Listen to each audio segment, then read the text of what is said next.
वही mental health, इस पे बात करना ज़रूरी है कि काफ़ी लोग मेंटल हेल्थ को कुछ मतलब इंडिया में एक और बात क्या है कि इतना अवेयरनेस नहीं है मेंटल हेल्थ की।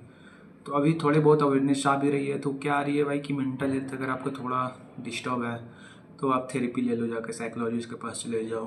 तो सही है, लेकिन कुछ और भी चीज़ें इस पे जो मैं बताना चाहता हूँ आपको। तो मेंटल हेल्थ ऐसा नहीं हुआ कि आप थेरेपी ले लोगे तो आप, या आपको थेरेपी की ज़रूरत है कि नहीं है भी या नहीं है, तो थोड़ा सा आपको क्लियर इस चीज़ में होना पड़ेगा।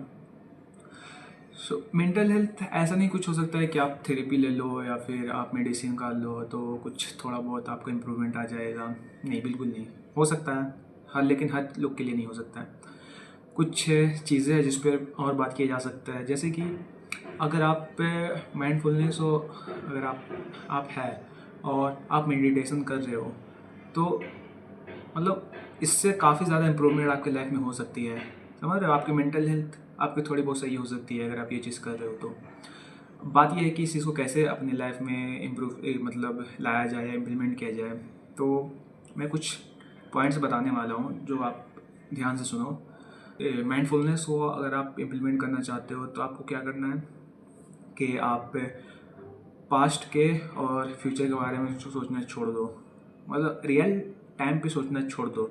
आप ऐसा कुछ कर सकते हो कि भाई करियर का क्या सोचना है, या करियर के बारे में क्या प्लान है। आप इस तरीके से आप उस चीज़ को प्लान कर सकते हो। लेकिन रिग्रेट वाला जो सोच होती है, जैसे कि स्टडी शो करता है कि जो भी मेंटल हेल्थ जिसके डिस्टर्ब थोड़े बहुत हैं, वो ये दो ही कारण की वजह से हुआ है। या तो वो पास्ट के बारे में सोच सोच के रिग्रेट करते हैं, या फिर फ्यूचर के बारे में सोच के वरीज होते हैं। तो आपको ये दो चीज़ को मतलब 90% से रिड्यूस कर देना है। कुछ पास्ट में कुछ गलतियाँ हुई है या फिर पास्ट में बेटर किया जा सकता था, आप थोड़ा बहुत उसे कंसिडर कर लो, लेकिन उसे सोच सोच करके आप वरीज ना कर, मतलब समझ रहे हो कि आप टेंशन ना लो। रियल टाइम में प्रॉब्लम क्या चल रहा है कि हाँ भाई आज ये करना, आज वो करना है। सो स्टडी ये शो करता है कि अगर आप रियल टाइम के जो आपके प्रॉब्लम्स उससे आप अगर डील करना आप स्टार्ट कर दो, एनजाइटी को आप एनजाइटी अगर आपको कुछ चीज़ है तो आप उसे हैंडल करो। समझ रहे हो ना? तो ये जो चीज़ आप कर सकते हो। अगर आपको कोई चीज़ से एनजाइटी हो रही है तो आप उससे लड़ो, आप उससे भागो नहीं।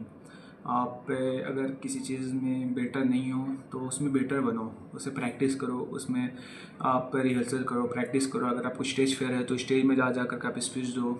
समझ रहे हो ना? आप अपनी एनजाइटी से लड़ो, उससे डरो मत। तो देखो मैं भी मतलब मैं साइकोलॉजिस्ट है, डॉक्टर नहीं हूँ जो मैं इस चीज़ पे ज़्यादा आपको बताऊँ।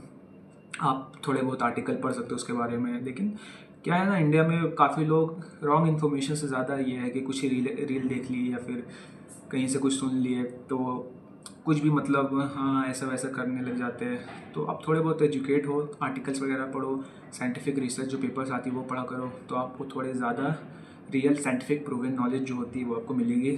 तो that's is for today. See you soon, next video में मिलता हूँ।